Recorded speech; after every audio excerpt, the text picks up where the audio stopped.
Monsieur Harper, bonjour. Bonjour Pierre. La campagne, c'est long, 79 jours. Ah oui, mais c'est une possibilité de visiter tous les endroits du pays et c'est toujours un honneur d'être dans une telle position. On va commencer, si vous voulez, avec l'économie, parce que je pense que c'est une préoccupation pour tous les Canadiens. Les Québécois aussi, on entend beaucoup de choses sur l'économie, mais beaucoup d'inquiétudes de la part des Québécois, des Canadiens dans l'ensemble. La sécurité d'emploi, c'est éphémère. On comprend qu'il y a des mises à pied, mais en même temps aussi, on voit que vous promettez 1200 emplois au cours d'un prochain mandat à travers tout le pays. Quel genre d'emploi vous souhaitez pour les Canadiens? Quel genre d'emploi on peut créer chez nous et dans quel secteur et dans quel province? Depuis la crise financière mondiale, l'économie canadienne a créé 1,3 million d'emplois.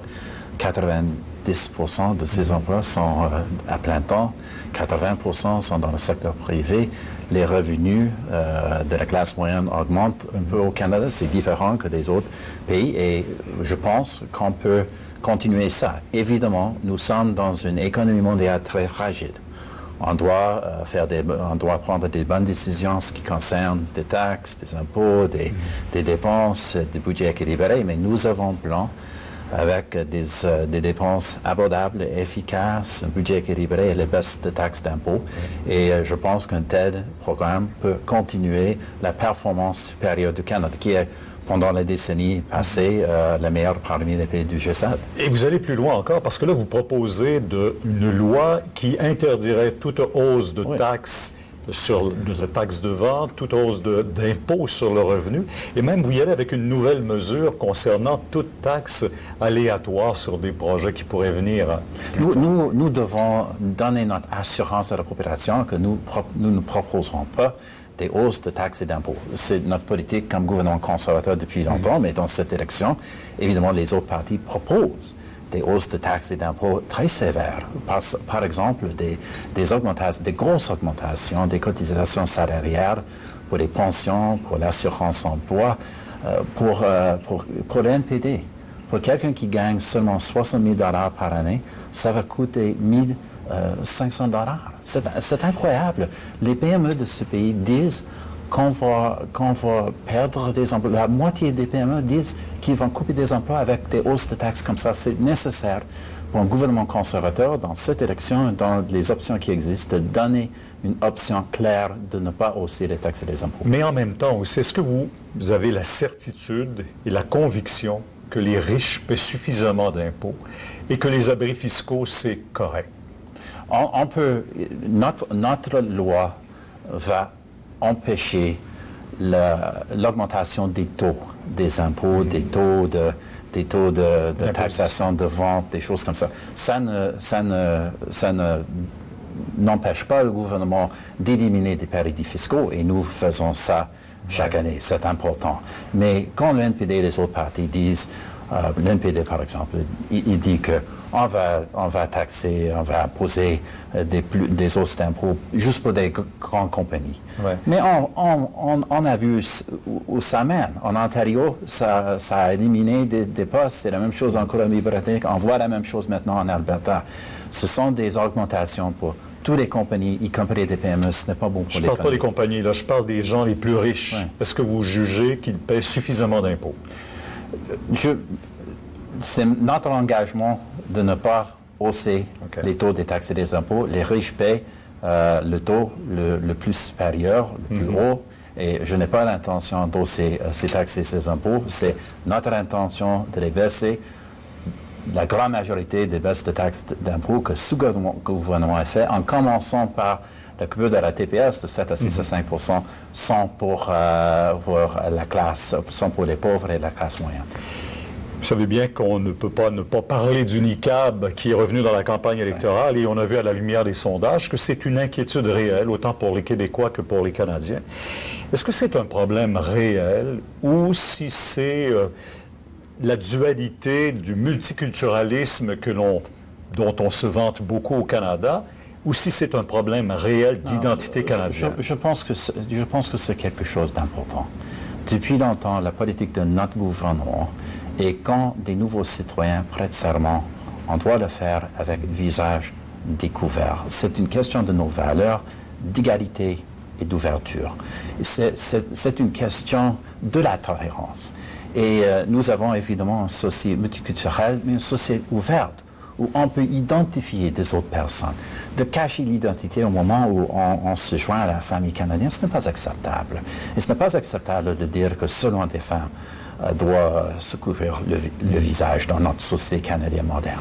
En même temps aussi, on entend les partis d'opposition dire c'est une distraction de la part du Parti conservateur. On entend aussi aujourd'hui les groupes musulmans dire ça prend trop de place dans la campagne électorale.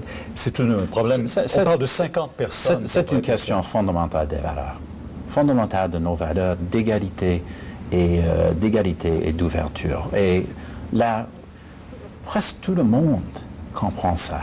Je ne comprends pas les positions des partis de l'opposition. C'est une rectitude politique bizarre, à mon avis. Et c'est nécessaire, dans des cérémonies publiques canadiennes, de maintenir des valeurs canadiennes. Maintenant, les migrants. Oui. Certains partis vous ont accusé vraiment d'être sans cœur, de manquer de compassion pour ces gens qui proviennent de pays véritablement où on vit la guerre là-bas.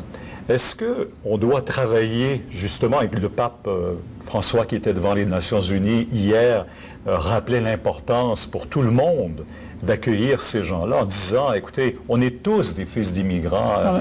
Mais Pierre, notre politique est généreuse et responsable. J'ai annoncé un chiffre plus élevé pour des réfugiés avant ces manchettes en septembre.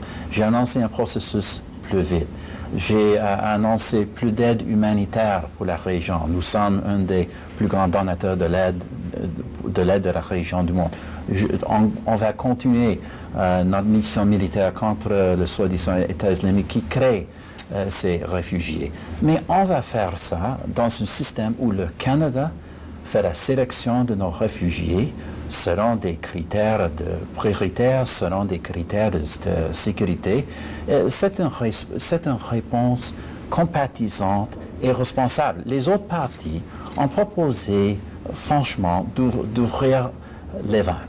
Et ce n'est pas une approche responsable. On a vu certains pays qui ont fait ça et maintenant sont en train de tenter de renverser un tel politique. Mais en même temps, on en a accueilli combien d'immigrants jusqu'à maintenant, depuis où vous avez annoncé cette ouverture? Combien sont je peux dire que nous avons déjà permis 23 000 réfugiés de la région de l'Irak et de la Syrie. Et maintenant, on va accepter un nombre de 10 000 pendant l'année à venir et le processus commence immédiatement. C'est déjà en marche. C'est déjà en marche.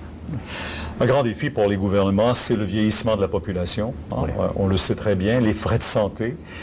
Québec dit toujours, l'argent est à Ottawa et nous, on a les problèmes. Est-ce que vous entendez davantage retourner d'argent pour aider le système de santé et pour aider... Je devrais noter notre bilan.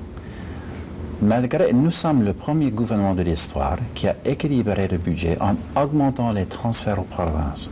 Pour le Québec, on a augmenté les transferts dans notre période de gouvernement par 70%.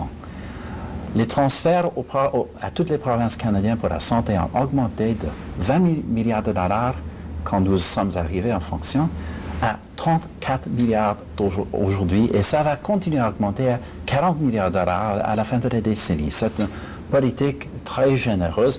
Dans plusieurs provinces, on augmente les transferts plus vite que les provinces dépensent cet argent. En effet, mais on doit avoir une politique responsable. Il y a des limites. Nous